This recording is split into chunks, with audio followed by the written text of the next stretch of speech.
Goodness, Justin Trudeau and the Liberal Party's polling isn't just bad these days, it's flat out embarrassing. It's like Trudeau isn't even competing in the same election as Pierre Poilievre and the Conservatives, and in a certain sense, he actually isn't competing in the same election. Justin Trudeau is actually competing against Jagmeet Singh and the NDP, as well as the Bloc Québécois, to see which of their parties is going to be a very small opposition to a new Conservative government. A new Angus Reid poll that just came out has the Conservatives slated at winning 222 seats, with the Liberals winning, wait for it, 53. 53 seats.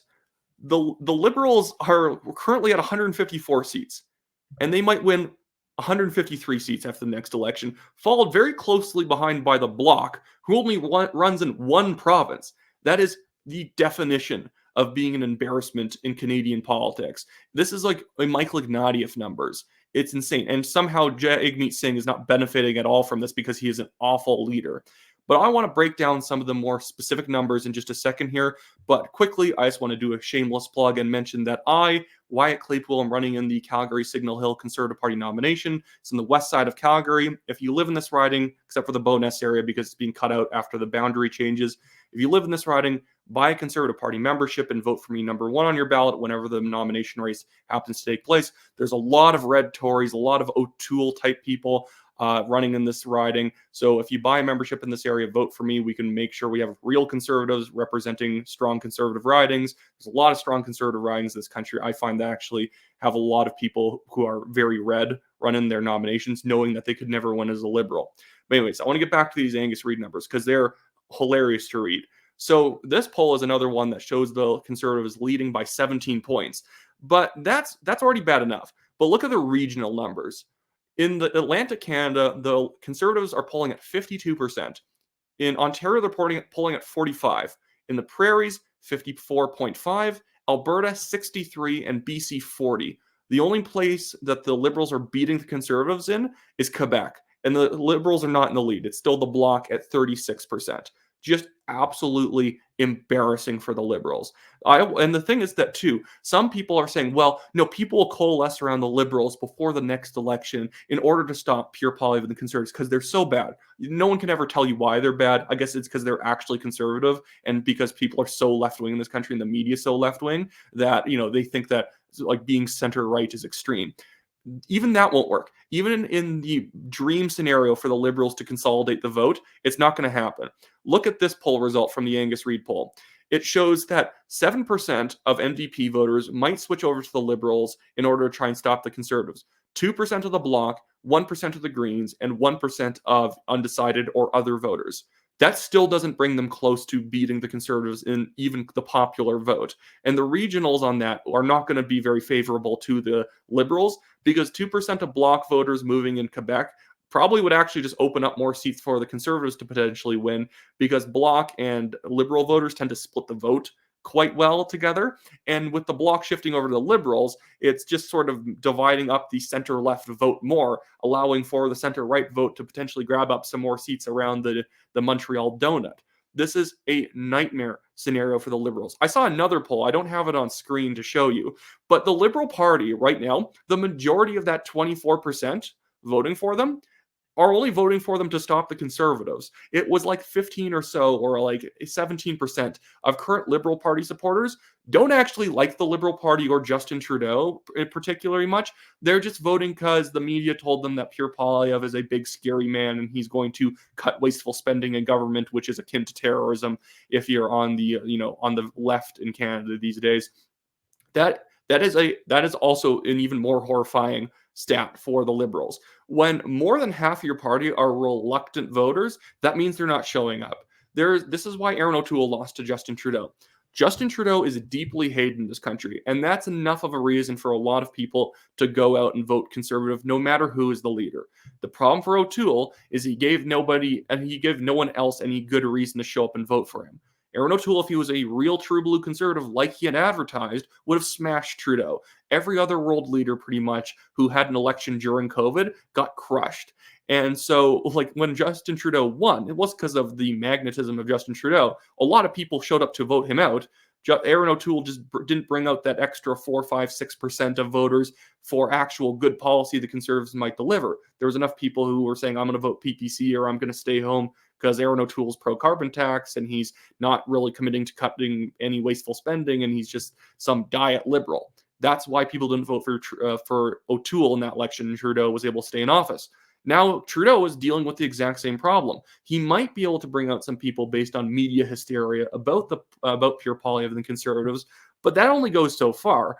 And especially when you're the current prime minister, reluctant voters trying to stop the opposition are not nearly as reliable as you think, because right now we're currently in kind of like a bit of an all is lost period for the Trudeau Liberals. And do you think these people who are reluctant liberals are going to show up maybe to stop the Conservatives? What good policies are they currently getting out of the Liberals that are going to drive them out? Are they getting like tax benefits? Are they getting any economic benefits? The economy sucks. It's a subsidy economy where unless you know a Liberal official who can give you tax exemptions or regulatory waivers, it's impossible to start a new business or be able to grow in your sort of income just because whoever you work for isn't making any more money. Or if you run a small business, it's like your margins are so tight these days just trying to survive.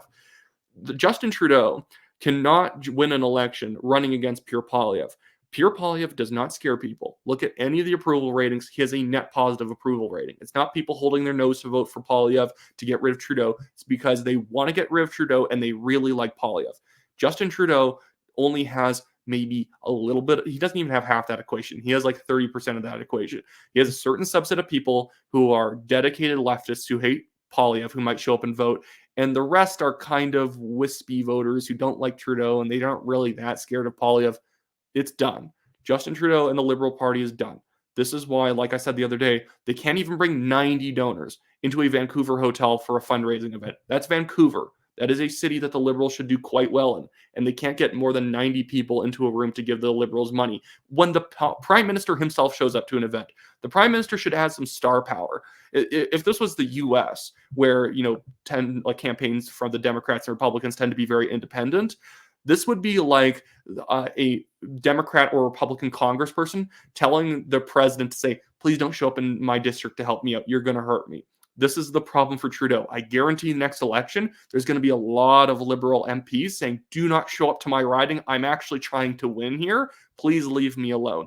And even then, Trudeau's not going to have enough money to fund any of these people. The Liberals only brought in like $9 million, $9.8 million in 2023. And that's not counting the fourth quarter, I believe. The Conservatives brought in $23.8 million. People vote with their money. And it's not, big oil and gas donors giving money to the Conservatives. You can only donate $1,725 into Canadian politics. It's a numbers game. You actually need a lot of individuals to donate or you're dead. I've never really liked the fundraising sort of restrictions we have because it makes it hard for new parties to start up. And I think that shouldn't be that hard. In a better democracy, but whatever, that's how it works. And the Liberals cannot get people who probably this money doesn't mean anything to them.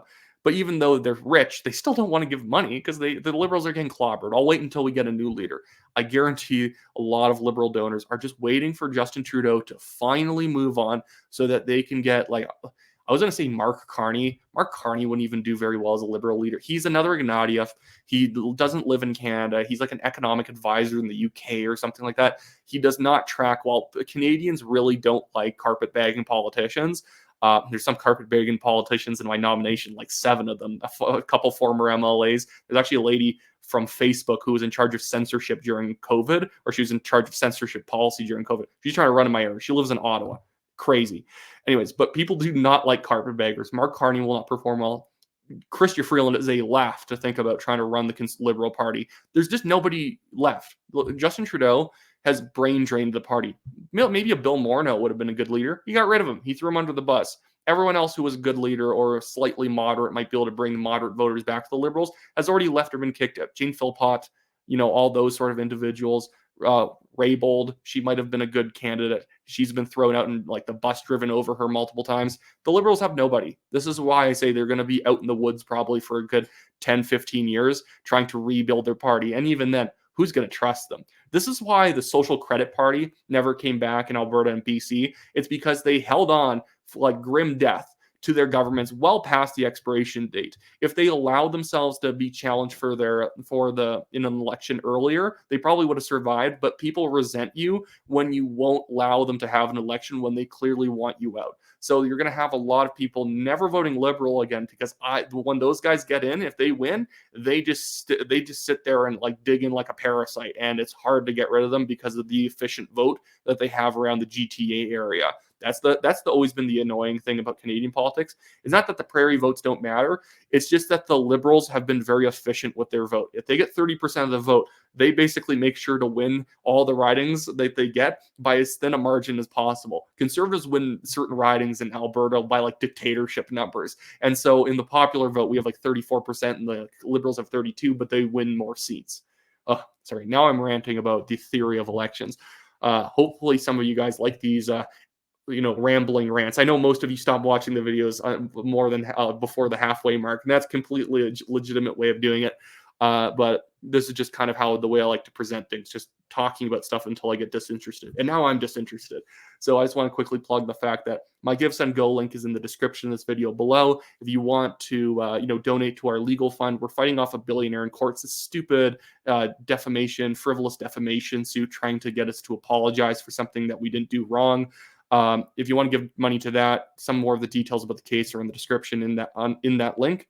And also, again, I'm running for the Calgary Signal Hill Conservative Party nomination. So if you live in Calgary Signal Hill, go check which riding you live in if you live in Calgary. If you live in Calgary Signal Hill, buy a Conservative Party membership and vote for me number 1 on the ballot. It's a ranked ballot whenever the nomination date gets called. Probably after April, we're doing a massive boundary change across Canada because of seats being added.